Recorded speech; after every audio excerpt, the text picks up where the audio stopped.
வணக்கம். இது ஐபிசி தமிழின் செய்தி நேரம் நேரலை. முதலில் தலைப்புச் செய்திகள்.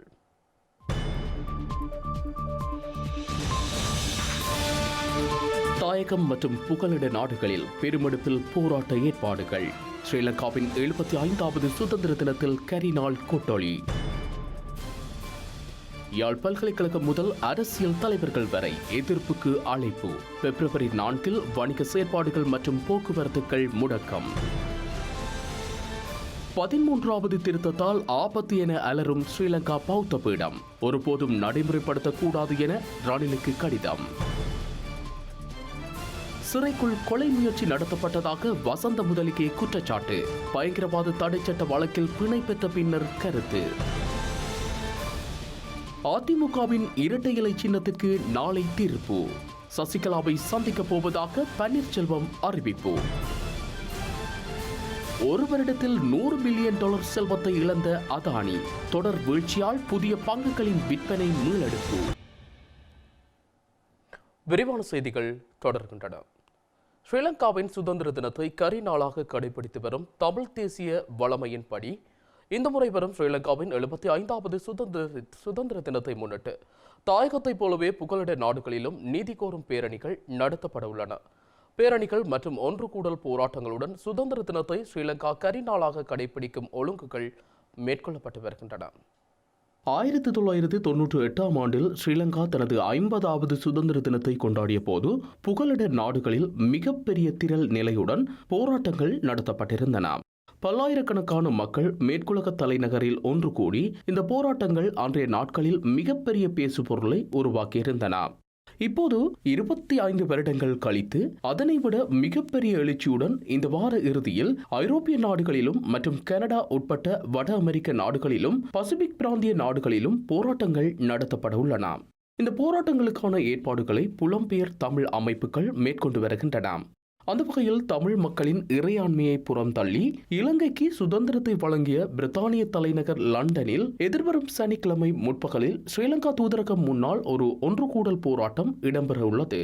இதேபோல பாரிஸ் உட்பட்ட ஏனைய ஐரோப்பிய நகரங்களிலும் போராட்டங்கள் இடம்பெற உள்ளமை குறிப்பிடத்தக்கது. இந்த நிலையில் தமிழர் தாயக பகுதிகளில் எதிர்வரும் பிப்ரவரி 4 முழு பணி புறக்கணிப்பு போராட்டத்திற்கு யாழ்ப்பாண பல்கலைக்கழக மாணவர் ஒன்றியம் அழைப்பு விடுத்துள்ளது. ஸ்ரீலங்காவின் சுதந்திர தினத்தை கரி நாளாக பிரகடனப்படுத்தி பிப்ரவரி 4 கடைகள் வர்த்தக நிலையங்களை பூட்டி போக்குவரத்து சேவைகளை நிறுத்தி பணி புறக்கணிப்பை முன்னெடுக்குமாறு யாழ்ப்பாண பல்கலைக்கழகத்தில் இன்று இடம்பெற்ற ஊடக சந்திப்பின் போது மாணவர் ஒன்றியத்தின் தலைவர் கோரிக்கை விடுத்தார். அத்துடன் சுதந்திர தினத்திற்கு எதிராகவும் தமிழர்களுக்கான தீர்வுகளை வலியுறுத்தியும் யாழ்ப்பாண பல்கலைக்கழகத்தில் இருந்து மட்டக்களப்பு நோக்கி எழுச்சி பேரணி ஒன்றும் முன்னெடுக்கப்பட உள்ளது. நாங்கள் எதிர்வருகின்ற 4ஆம் தேதி சுதந்திர தினத்துக்கு எதிரான ஒரு எழுச்சி பேரணியை மேற்கொள்ள இருக்கின்றோம், வடக்கிலிருந்து கிழக்கு வரை. அந்த வகையிலே தமிழ் மக்களுக்குரிய பிரச்சனைகள் இன்னும் தீர்வு பெறவில்லை. ஆகவே அவைகளை முன்வைத்து கிழக்கு மாகாண பல்கலைக்கழக மாணவர்கள், எங்களுடைய யாழ்ப்பாண பல்கலைக்கழக மாணவர்கள் என்று இணைந்து இந்த பேரணியை முன்னெடுக்கின்றோம். அந்த வகையிலே இந்த பேரணியை முன்னெடுக்க பல்வேறுபட்ட ஆதரவுகளை நாங்கள் நாடியிருந்தோம். சிவில் சமூகங்களும் சரி, வர்த்தக சங்கங்கள் சரி, மத தலைவர்கள், இளைஞர்கள், மக்கள் என்று அரசியல் தரப்பினர் என்று அனைத்து தரப்பினரிடமும் நாங்கள் ஆதரவு கோரியிருந்தோம். ஆதரவினை தாங்கள் வழங்குவதாக உறுதியளித்துள்ளார்கள். அத்தோடு நாங்கள் மக்களுக்கு விடுக்கின்ற ஒரு கோரிக்கை என்னவென்றால், அன்று 4ஆம் தேதி அன்று வடகிழக்கு தழுவிய கருத்தாளாக கருப்பு தினமாக கடையடைப்பு மற்றும் போக்குவரத்து மற்றும் ஏனைய செயற்பாடுகள் நிறுத்தப்பட வேண்டும் என்று மாணவ ஒன்றியமாக நாங்கள் கோரிக்கை வைக்கின்றோம். மற்றும் மக்கள் அனைவரும் அணிதிரண்டு எங்களுடைய உரிமையை நாங்கள் தான் கேட்க வேண்டும். வீதிக்கு இறங்கி நாங்கள் கேட்காவிட்டால் யார் தருவது எங்களுடைய உரிமையை? அந்த வகையிலே இளைஞர்களும் சரி, மக்களும் சரி தன்னெழுச்சியாக வந்து எங்களுடைய உரிமைகளை கேட்க வேண்டும். அனைவரையும் அன்போடு அழைத்து நிற்கின்றோம். ஸ்ரீலங்காவின் சுதந்திர தினத்தை புறக்கணிக்கும் வகையில் நாளை மாலையிலிருந்து சுதந்திர தினமான நாளை மறுதினம் மாலை வரை கொழும்பில் பாரிய போராட்டத்தை முன்னெடுக்க உள்ளதாக அனைத்து பல்கலைக்கழக மாணவர் ஒன்றியம் அறிவிப்பு விடுத்துள்ளதுடன் கத்தோலிக்க திருச்சபையும் சுதந்திர தினத்தை புறக்கணிப்பதாக அறிவித்துள்ளது. இந்த நிலையில் யாழ்ப்பாண பல்கலைக்கழக மாணவர் ஒன்றியம் சுதந்திர தினத்தை கரிநாளாக பிரகடனப்படுத்தி முன்னெடுக்கும் போராட்டத்திற்கு ஜனநாயக தமிழ் தேசிய கூட்டமைப்பு தமது ஆதரவை தெரிவித்துள்ளது. யாழ்ப்பாணத்தில் இன்று இடம்பெற்ற ஊடக சந்திப்பின் போது தமிழ் தேசிய கட்சியின் தலைவர் சட்டத்தரணி ஸ்ரீகாந்தா இதனை தெரிவித்தார். சுதந்திர தின கொண்டாட்டத்தை புறக்கணிக்கப் போவதாகவும் மனித உரிமை மீறல்கள் மறுப்புகள் இந்த அரசாங்கத்தின் கீழும் தொடர்ந்து கொண்டிருக்கின்ற காரணத்தினாலே நாளை மாலையிலிருந்து நாளை மறுநாள் மாலை வரையிலே கொழும்பிலே பாரிய போராட்டம் ஒன்றினை நடாத்தப் போவதாகவும் அனைத்து பல்கலைக்கழக மாணவர் மன்றம் அறிவிப்பு வெளியிட்டிருக்கிறது. அதே நேரத்திலே பொருளாதார சுமைக்கு மத்தியிலும் இத்தகைய கொண்டாட்டம் தேவைதானா?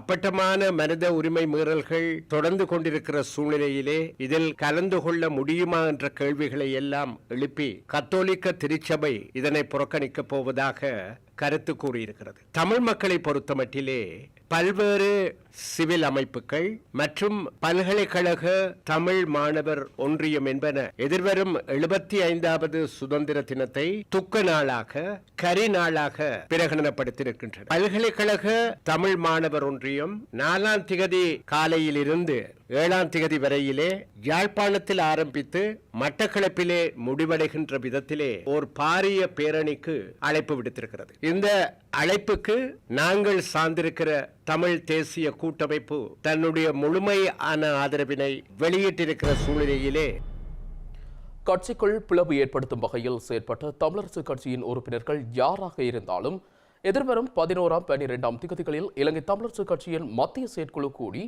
அவர்களுக்கு ஒழுக்காற்று நடவடிக்கை எடுக்கப்படும் என தமிழரசு கட்சியின் தலைவர் மாவை சேனாத் ராஜா தெரிவித்தார். இலங்கை தமிழரசு கட்சி தமிழ் தேசிய கூட்டமைப்பில் ஒரு அங்கத்துவ கட்சியாக இருந்து எதிர்வரும் உள்ளூராட்சி சபை தேர்தலில் ஒரு புதிய அணுகுமுறையை சிபாரிசு செய்திருந்த போது அதனை ஏனைய கட்சிகள் ஏற்க மறுத்திருந்த நிலையில் தனித்து போட்டியிடுவதாக குறிப்பிட்ட மாவை சேனாத் ராஜா கூட்டமைப்பில் இருந்து பிரிந்ததாக அர்த்தப்படாது எனவும் குறிப்பிட்டார். இலங்கை தமிழரசு கட்சி தமிழ் தேசிய கூட்டமைப்பிலே முக்கிய அங்கம் வைத்து வந்திருக்கின்ற ஒரு கட்சி. அந்த கட்சி நடைபெற இருக்கின்ற உள்ளூராட்சி மன்ற தேர்தலில் ஒரு புதிய அணுகல் முறையை சிபாரிசு செய்திருக்கின்றார்கள். இறுதியாக தமிழ் தேசிய கூட்டமைப்பிலே அங்கம் வகிக்கின்ற கட்சிகள் அதில் அதிகம் விருப்பம் இல்லாமல் இருந்தார்கள். தமிழரசு கட்சி தன்னுடைய செயற்குழுவிலே அதை சிபாரிசு செய்தது. மற்ற ஏனைய 2 கட்சிகளுக்கும் புளோட் இயக்கத்துக்கும் டெலோ இயக்கத்துக்கும் அதைவிட நாங்கள் இனப்பிரச்சனைக்காக ஒன்றுபட்டு செயல்படுகின்ற ஏனைய தமிழ் தேசிய கட்சிகளுக்கும் அதில் விருப்பம் இல்லாத காரணத்தினாலும் ஒரு இணக்கமற்ற முறையில் நாங்கள் அந்த தேர்தலிலே போட்டியிடுகின்ற ஒரு நிலைமை ஏற்பட்டிருக்கின்றது. ஒவ்வொரு பொது தேர்தலுக்கு முன்னரும் தமிழரசு கட்சி டெலோ இயக்கம் புளோட் இயக்கம் 3 கட்சிகளும் ஒரு உடன்பாட்டை செய்திருக்கின்றன. தமிழ் தேசிய கூட்டமைப்பாக இலங்கை தமிழரசு கட்சியினுடைய சின்னம் வீட்டு சின்னத்திலே நாங்கள் தேர்தலில் போட்டியிட்டு பாராளுமன்ற தேர்தல் மாகாண சபை தேர்தல் ஏனைய தேர்தல்களிலும் நாங்கள் ஒற்றுமையாக தமிழ் தேசிய இனத்தின் விடுதலைக்காக ஒன்றுபட்டு உழைப்போம், அந்த வெற்றியை நாங்கள் பெற வேண்டும் என்று ஒரு உடன்பாட்டிலே நாங்கள் கையெழுத்திட்டிருக்கின்றோம். இப்பொழுதும் அந்த உடன்பாட்டின்படி தமிழ் தேசிய கூட்டமைப்பில் அங்கம் வகிக்கின்ற கட்சிகள் பாராளுமன்றத்தை பிரதிநிதித்துவப்படுத்தியிருக்கின்றன. திரு தவராஜா அவர்களுடைய அறிக்கையின் அடிப்படையிலும் மிகவும் அதிருப்தி அடைந்த மக்கள் அவர்களுடைய பிரதிநிதிகள் எங்கள் கட்சி பிரதிநிதிகள் இடத்திலே விடுத்த வேண்டுகோளின் அடிப்படையிலும் இந்த வாரத்திலே அநேகமாக 11ஆம் தேதி அல்லது 12ஆம் தேதி தமிழரசு கட்சியினுடைய மத்திய செயற்குழுவை கூட்டி அவ்வாறு தவறிழைத்தவர்கள் கட்சியை பிளவுபடுத்தக்கூடிய வார்த்தை பிரயோகங்களையும் செயல்பாடுகளையும் கொண்டு பேசுபவர்கள் அவர்கள் எந்த நிலையில் இருந்தாலும் இந்த அந்தஸ்தை கொண்டிருந்தாலும் அவர்களுக்கு எதிராக ஒழுங்கு நடவடிக்கை எடுக்கின்ற விடயத்தில் நாங்கள் எங்களுடைய செயற்குழுவிலே அந்த விடயங்களை ஆராய்ந்து ஒழுங்கு நடவடிக்கை எடுக்க வேண்டுமானால் அவர்கள் மீது ஒழுங்கு நடவடிக்கை எடுப்பதற்கு தீர்மானித்து இன்றைக்கு அந்த அறிவித்தலை கொடுத்திருக்கின்றேன். இலங்கையின் சுயாதீனத்தன்மை ஒற்றுமைப்பாடு தேசிய பாதுகாப்பு தொடர்பில் பாரிய சிக்கல்களை தோற்றுவிக்கும் 13வது அரசியலமைப்பு திருத்தத்தை எந்த வகையிலும் நடைமுறைப்படுத்தக்கூடாது என ஸ்ரீலங்காவின் 3 பௌத்த பீடங்களினதும் மகாநாயக்க தேரர்கள் கோரிக்கை விடுத்துள்ளனர். ஸ்ரீலங்கா ஜனாதிபதிக்கு அனுப்பியுள்ள கடிதத்திலேயே இவ்வாறு வலியுறுத்தப்பட்டுள்ளது. காணி காவல்துறை அதிகாரங்கள், புராதன வரலாற்று சின்னங்கள், மத அமைப்புகளை ஒழுங்குபடுத்தும் அதிகாரங்களை மாகாண சபைகளுக்கு வழங்குவதன் மூலம் இலங்கையில் பிரிவினைவாதத்தை ஏற்படுத்துவதற்கான சந்தர்ப்பம் உருவாகும் என ஸ்ரீலங்காவின் 3 பீடங்களையும் சேர்ந்த மகாநாயக்க தேரர்கள் தெரிவித்துள்ளனர். இலங்கையில் ஏற்படக்கூடிய சிக்கல் மற்றும் பாதகமான நிலையை கருத்தில் கொண்டே ஏற்கனவே ஜனாதிபதி பதவி வகித்தவர்கள் 13வது அரசியலமைப்பு திருத்தத்தை முழுமையாக நடைமுறைப்படுத்துவதை தவிர்த்து கொண்டதாக மகாநாயக்க தேரர்கள் சுட்டிக்காட்டியுள்ளனர். மக்களின் இறைமையை பாதுகாக்கும் பொறுப்புள்ள நிறைவேற்று அதிகார ஜனாதிபதி மத்திய அரசாங்கத்தின் இறைமையை சீர்குலைக்கும் இத்தகைய அரசியலமைப்பு திருத்தத்தை நடைமுறைப்படுத்துவதற்கு நடவடிக்கை எடுக்கின்றமை மக்கள் மத்தியில் அதிருப்தி ஏற்படுத்துவதற்கு காரணமாக அமையும் எனவும் மகாநாயக்க தேரர்கள் அறிவித்துள்ளனர். இத்தகைய பிரேரணைகளை நிராகரிக்க நடவடிக்கை எடுக்க வேண்டும் என மகாநாயக்க தேரர்கள் ஸ்ரீலங்கா ஜனாதிபதிக்கு அனுப்பியுள்ள கடிதத்தில் குறிப்பிட்டுள்ளது. இலங்கையில் உள்ள தமிழ் மக்களின் பிரச்சினைகளுக்கு தீர்வு காணும் உண்மையான நோக்கத்துடன் கூடிய அரசாங்கம் தேசிய பிரச்சினைக்கான தீர்வை கொண்டு வர வேண்டும் என்பதே தமது நிலைப்பாடு என ஜேபிபி தலைமையிலான தேசிய மக்கள் சக்தி தெரிவித்துள்ளது. ஏனைய அரசியல் கட்சிகள் மீது தமக்கு நம்பிக்கை இல்லை எனவும் தனது கட்சியால் அதனை செய்ய முடியும் எனவும் கொழும்பில் ஊடகம் ஒன்றிற்கு வழங்கிய சபையில் அக்கட்சியின் நாடாளுமன்ற உறுப்பினர் கரணி அமரசூரிய தெரிவித்துள்ளார். இலங்கையில் அரசியலமைப்பின் 13வது திருத்தச் சட்டம் முழுமையாக நடைமுறைப்படுத்தப்பட வேண்டும் எனவும் தேசிய பிரச்சினைக்கான தீர்வாக இது அமையும் எனவும் தேசிய மக்கள் சக்தியின் நாடாளுமன்ற உறுப்பினர் கரணி அமரசூரிய தெரிவித்துள்ளார். அரசியலமைப்பின் 13வது திருத்தச் சட்டத்தை நடைமுறைப்படுத்துவது தொடர்பில் ஸ்ரீலங்கா ஜனாதிபதி ரணில் விக்ரமசிங்கவின் வாக்குறுதிகள் மற்றும் முன்முயற்சிகள் மீது தமது கட்சிக்கு நம்பிக்கை இல்லை எனவும் அவர் கூறியுள்ளார். இந்த நிலையில் இதனை நடைமுறைப்படுத்துவது குறித்து அவர் பேச வேண்டிய அவசியம் இல்லை எனவும் அவரது வாக்குறுதிகள் வெற்றி வார்த்தைகள் எனவும் அவர் குறிப்பிட்டுள்ளார். இதன் அடிப்படையில் அவர் அரசியலமைப்பின் 13வது திருத்தச் சட்டத்தை நடைமுறைப்படுத்த மாட்டார் என கரணி அமரசூரிய மேலும் குற்றம் சாட்டியுள்ளார்.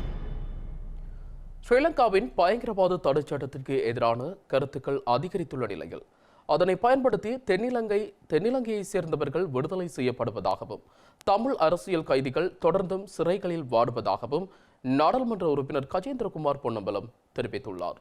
வவுனியாவில் இன்று இடம்பெற்ற தேர்தல் பிரச்சார கூட்டத்தில் கலந்து கொண்டு உரையாற்றிய கஜேந்திரகுமார் பொன்னம்பலம் 13வது திருத்தம் ஒற்றையாட்சிக்கு உட்பட்டது எனவும் இதனால் தமிழ் மக்களுக்கு எந்த பயனும் இல்லை எனவும் தெரிவித்தார். இலங்கை சர்வதேச மட்டத்தில் ஒரு பேச்சு பொருளாக இருக்கு. ஆனால் ஒரு பேச்சு பொருளாக இருக்கவும் இன்றைக்கு அதாவது தமிழ் மக்களுடைய விவகாரம் தான் ஒரு பேச்சு பொருளாக இருக்கு.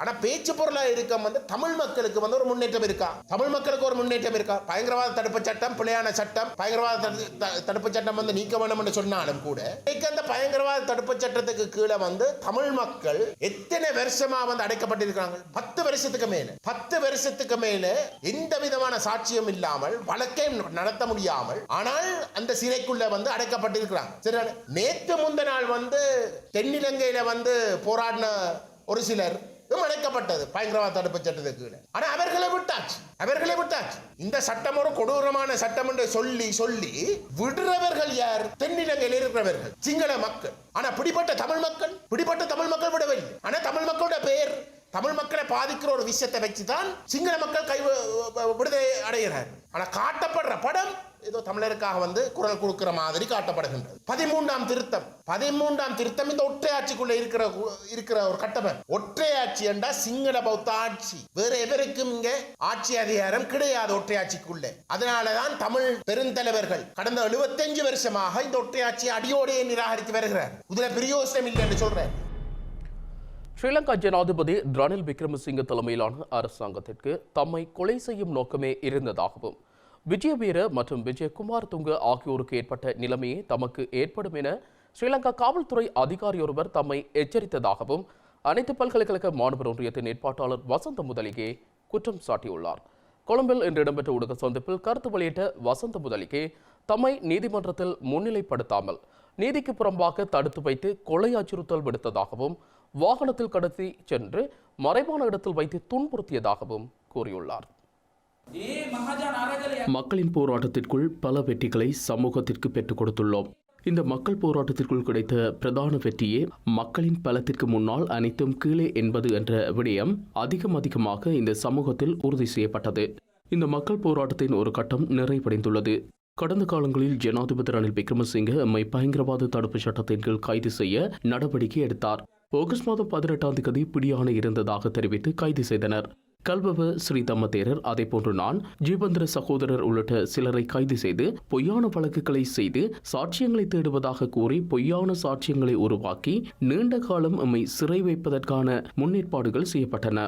எம்மை சிறை வைப்பது என்பதை தனியொருவருக்கு எதிராக மேற்கொள்ளப்படும் அடக்குமுறை அல்ல. இந்த முழு சமூகத்திலும் போராடும் உங்களுக்கும் இதுவே நடைபெறும். மீண்டும் வீதியில் இறங்கினால் இதுவே நடைபெறும். இதனை காண்பிக்கும் வகையிலேயே அரசாங்கமும் ரணில் விக்ரமசிங்கவும் பயங்கரவாத தடை சட்டத்தின் கீழ் எமக்கு எதிராக வழக்கு தொடுத்தனர். இந்த திரைக்கதையை எழுதும் போது இவ்வாறு எம்மை விடுதலை செய்யும் நோக்கம் இருக்கவில்லை. முடிந்தால் எம்மை கொலை செய்து அல்லது வருடக்கணக்கில் எம்மை சிறை வைக்கவே அரசாங்கம் முயற்சித்தது.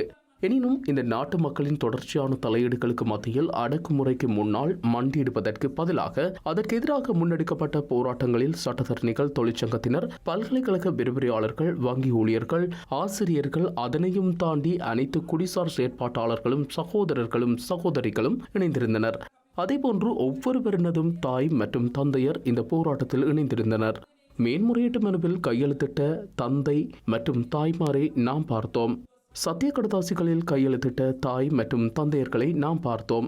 நாம் நீதிமன்றம் சென்றபோது எம்மை பார்க்க வந்த தந்தை மற்றும் தாய்மார் 167 நாட்கள் சிறை வைக்கப்பட்டிருந்த போது உணவு பொதியொன்றுடன் வருகை தந்து எமது துக்கத்தை விசாரித்த தாய் மற்றும் தந்தையர், இந்த அடக்குமுறைகளுக்கு எதிராக போராட வேண்டும் என எண்ணிய தாய் மற்றும் தந்தைமார் கண்ணீர் புகை மற்றும் தடியடி பிரயோகம் நடத்திய போதிலும் வெயிலையும் பொருட்படுத்தாது முன்னின்ற தாய், தந்தையர் மற்றும் அனைத்து பல்கலைக்கழக மாணவர்களின் தொடர்ச்சியான போராட்டங்களினால் எம்மை விடுதலை செய்ய வேண்டும் என்ற விடயம் அரசாங்கத்திற்கு முன்வைக்கப்பட்டு எம்மை தற்போது விடுதலை செய்துள்ளார்கள். யாழ் மாவட்டத்தில் காற்றின் வேகம் அதிகரிப்பதால் மக்கள் அவதானமாக இருக்குமாறு யாழ் மாவட்ட அனர்த்த முகாமைத்துவ பிரிவின் உதவி பணிப்பாளர் என் சூரியராஜ் எச்சரிக்கை விடுத்துள்ளார்.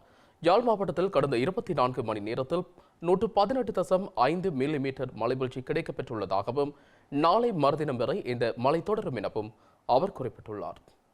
வங்காள விரிகுடாவில் நிலை கொண்டிருந்த ஆழ்ந்த காற்றழுத்த தாழ்வு மண்டலம் திருகோணமலையின் சீனன்குடாவிற்கும் உப்புவெளிக்கும் இடைப்பட்ட பகுதியினூடாக கரையை கடக்கும் என எதிர்பார்க்கப்படுகின்றது. தற்போது ஆழ்ந்த காற்றழுத்த தாழ்வு மண்டலத்தின் வெளிவளையம் நிலப்பகுதிக்குள் நுழைய ஆரம்பித்து இன்று ஆழ்ந்த காற்றழுத்த தாழ்வு மண்டலம் முழுவதுமாக கரையை கடந்துவிடும் எனவும் எதிர்பார்க்கப்படுகின்றது.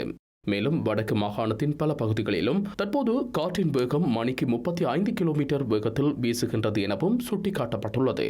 இந்த ஆழ்ந்த காற்றழுத்த தாழ்வு மண்டலம் கரையை கடக்கும் போது காற்றின் வேகம் மேலும் அதிகரிக்கலாம் எனவும் யாழ் மாவட்ட அனர்த்த முகாமைத்துவ பிரிவின் உதவி பணிப்பாளர் சூரியராஜ் கூறியுள்ளார். இதனால் வடக்கு மக்கள் தொடர்ந்தும் அவதானமாக இருப்பது அவசியம் எனவும் சூரியராஜ் அறிவுறுத்தியுள்ளார்.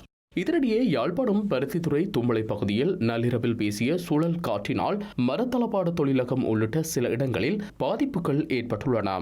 இதேபோல கிளிநொச்சி இரணிமடு பகுதியில் தொடர் மழை காரணமாக வயல் நிலங்கள் நீரில் மூழ்கியுள்ளதால் காலப்போக்கு அறுவடை பாதிக்கப்பட்டுள்ளது.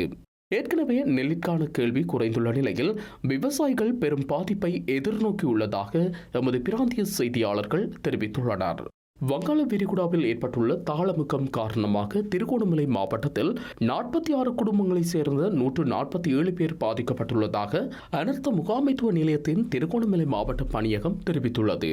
திருகோணமலை மாவட்டத்தில் கடந்த 24 மணித்தியாலத்தில் பெய்த காற்றுடன் கூடிய மழை காரணமாக குச்சவெளி பிரதேசத்தில் 7 வீடுகள் பகுதியளவில் சேதமடைந்துள்ளதாக குச்சவெளி பிரதேச செயலாளர் தெரிவித்துள்ளார். இதேபோல நெல் அறுவடை காலமாக இருப்பதால் நெற்கதிர்கள் வெள்ளத்தில் நீரில் மூழ்கிய நிலையில் காணப்படுவதாகவும் விவசாயிகள் குறிப்பிட்டுள்ளனர். திருகோணமலை மாவட்டத்தில் கடலை அண்மித்த பகுதிகளில் உள்ள வீடுகளுக்குள் காற்றுடன் கூடிய மழை காரணமாக வெள்ள நீர் புகுந்துள்ள சம்பவங்களும் பதிவாகியுள்ளன. அனர்த்தங்களில் பாதிக்கப்பட்டவர்களின் விவரங்கள் கிராம உத்தியோகத்தர்களின் ஊடாக திரட்டப்பட்டு வருவதுடன் மாவட்ட அரசாங்க அதிபரின் ஊடாக அடுத்த வாரம் இதற்கான கொடுப்பனவுகளை வழங்க நடவடிக்கை எடுத்துள்ளதாக திருகோணமலை மாவட்ட அனர்த்த முகாமைத்துவ நிலையத்தின் உதவி பணிப்பாளர் குகதாஸ் சுகுணதாஸ் தெரிவித்துள்ளார். பொருளாதார முயற்சிக்கான நிதி உத்தரவாதங்களை வழங்க பரிஸ் கிளப் தயாராக உள்ளதாக கடன் பேச்சுக்களுடன் தொடர்புபட்ட தரப்பினரை மேற்கோள் காட்டி ராய்ட்டர்ஸ் செய்தி வெளியிட்டுள்ளது.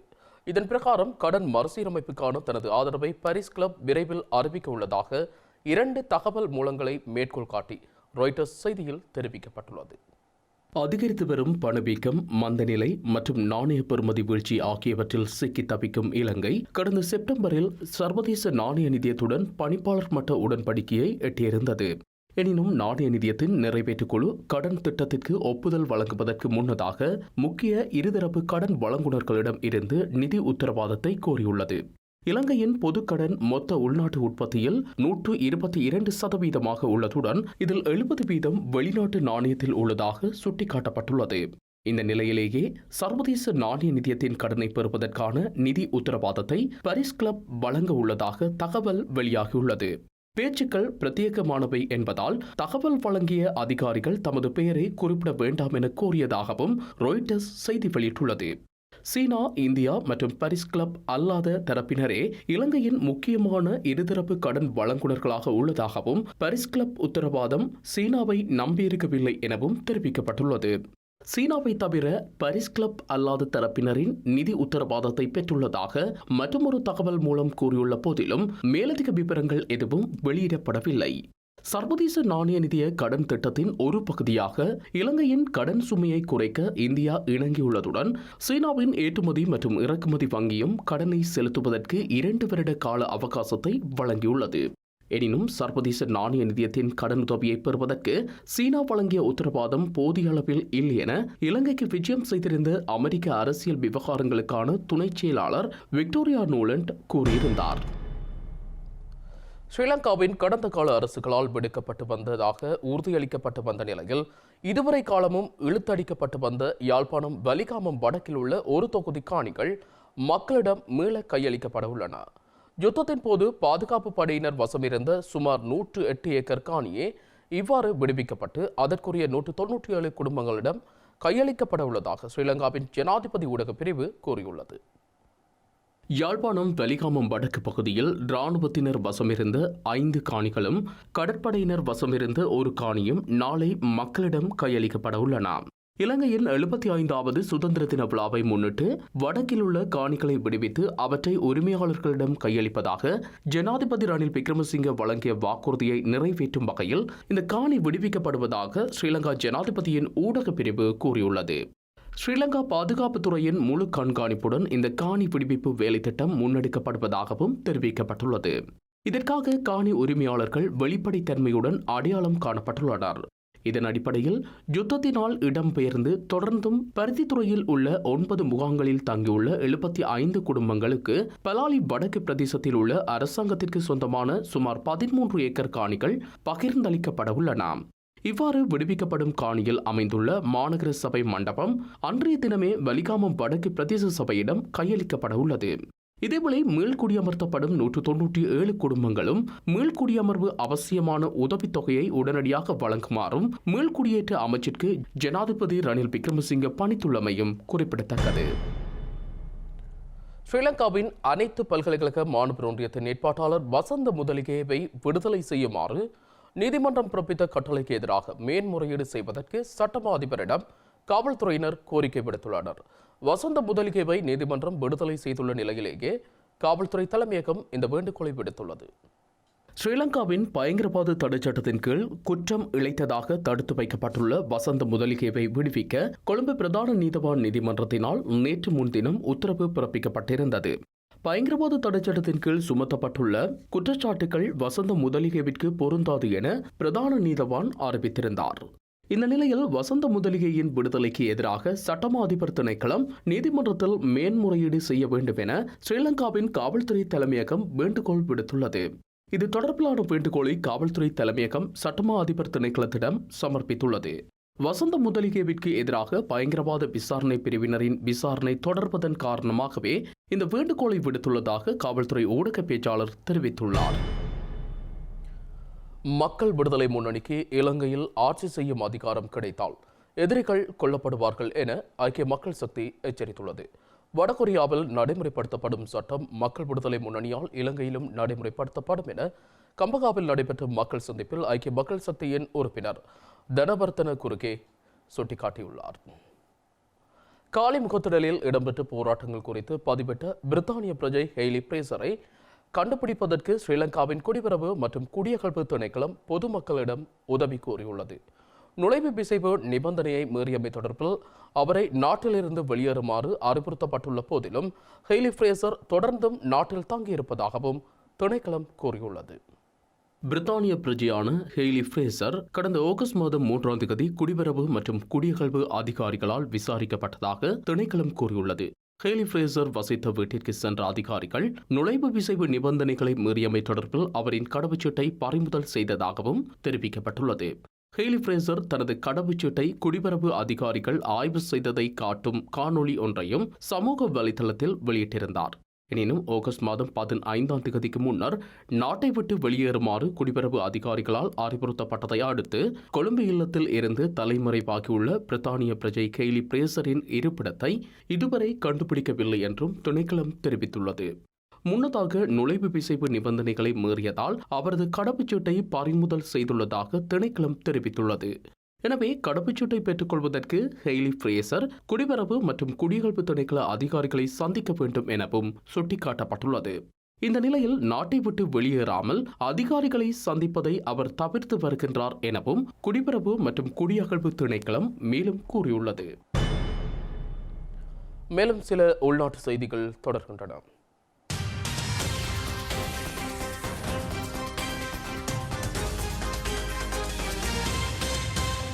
ஸ்ரீலங்கா நீர்வளங்கள் மற்றும் தோட்ட உட்கட்டமைப்பு அபிவிருத்தி அமைச்சர் ஜீவன் தொண்டமான் தலைமையில் விசேட கலந்துரையாடல் ஒன்று தேசிய நீர்வளங்கள் வடிகாலமைப்பு சபை கேட்போர் கூடத்தில் இன்று இடம்பெற்றது.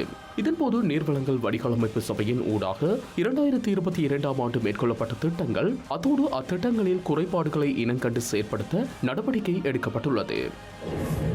ஸ்ரீலங்கா விமான சேவை ஊழியர் சங்கத்தினர் இன்று காலை அதிகரிக்கப்பட்டுள்ள வருமான வரிக்கு எதிராக துண்டு பிரசுர விநியோகத்தை கட்டுநாயக்க நைக்கத்த பகுதியில் மேற்கொண்டனர். அநியாயமான வரி கொள்கைக்கு எதிராகவும் ஊழியர்களின் வேதனத்தை பாதுகாப்போம் என்ற துணிப்பொருளில் இந்த துண்டு பிரசுர நடவடிக்கை மேற்கொள்ளப்பட்டது. ஸ்ரீலங்கன் விமான சேவைக்கு இன்று காலை தொழிலுக்கு வந்த பல நூற்றுக்கணக்கான ஊழியர்களுக்கு இந்த துண்டு பிரசுர விநியோகம் மேற்கொள்ளப்பட்டது. இலங்கையில் பெட்ரோல் விலை அதிகரிக்கப்பட்ட போதிலும் முச்சக்கர வண்டி கட்டணத்தில் திருத்தம் மேற்கொள்ளப்படவில்லை என்ற தீர்மானத்தை எடுத்துள்ளதாகவும் அகில இலங்கை முச்சக்கர வண்டி சாரதிகள் சங்கம் தெரிவித்துள்ளது. எனினும் எரிபொருள் ஒதுக்கீட்டை அதிகரிக்குமாறு அந்த சங்கம் ஸ்ரீலங்கா அரசாங்கத்தை வலியுறுத்தியுள்ளது. உயர்தர பரீட்சையின் போது தடையில்லாத மின்சாரம் வழங்குவது தொடர்பாக இலங்கை மனித உரிமைகள் ஆணைக்குழு தாக்கல் செய்த விண்ணப்பம் பரிசீலனைக்கு எடுத்துக் கொள்ளப்பட்டு உயர்தர பரீட்சை நிறைவடையும் வரை மின்வெட்டு விதிக்கப்பட மாட்டாது என இலங்கை மின்சார சபை உயர்நீதிமன்றத்திற்கு உறுதியளித்துள்ளது.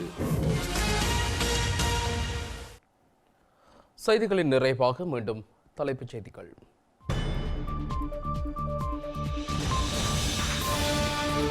தாயகம் மற்றும் புகலிட நாடுகளில் பெருமெடுப்பில் போராட்ட ஏற்பாடுகள். ஸ்ரீலங்காவின் 75வது சுதந்திர தினத்தில் கரிநாள் கூட்டொளி. யாழ் பல்கலைக்கழகம் முதல் அரசியல் தலைவர்கள் வரை எதிர்ப்புக்கு அழைப்பு. பிப்ரவரி 4 வணிக செயற்பாடுகள் மற்றும் போக்குவரத்துகள் முடக்கம். 13வது திருத்தத்தால் ஆபத்து என அலரும் ஸ்ரீலங்கா பௌத்த பீடம். ஒருபோதும் நடைமுறைப்படுத்தக்கூடாது என ரணிலுக்கு கடிதம். சிறைக்குள் கொலை முயற்சி நடத்தப்பட்டதாக வசந்த முதலிகே குற்றச்சாட்டு. பயங்கரவாத தடைச்சட்ட வழக்கில் பிணை பெற்ற பின்னர் கருத்து. அதிமுகவின் இரட்டை இலை சின்னத்திற்கு நாளை தீர்ப்பு. சசிகலாவை சந்திக்கப் போவதாக பன்னீர்செல்வம் அறிவிப்பு. ஒரு வருடத்தில் $100 பில்லியன் செல்வத்தை இழந்த அதானி. தொடர் வீழ்ச்சியால் புதிய பங்குகளின் விற்பனை மீளெடுப்பு.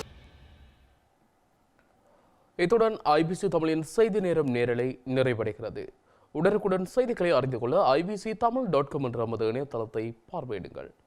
வணக்கம்.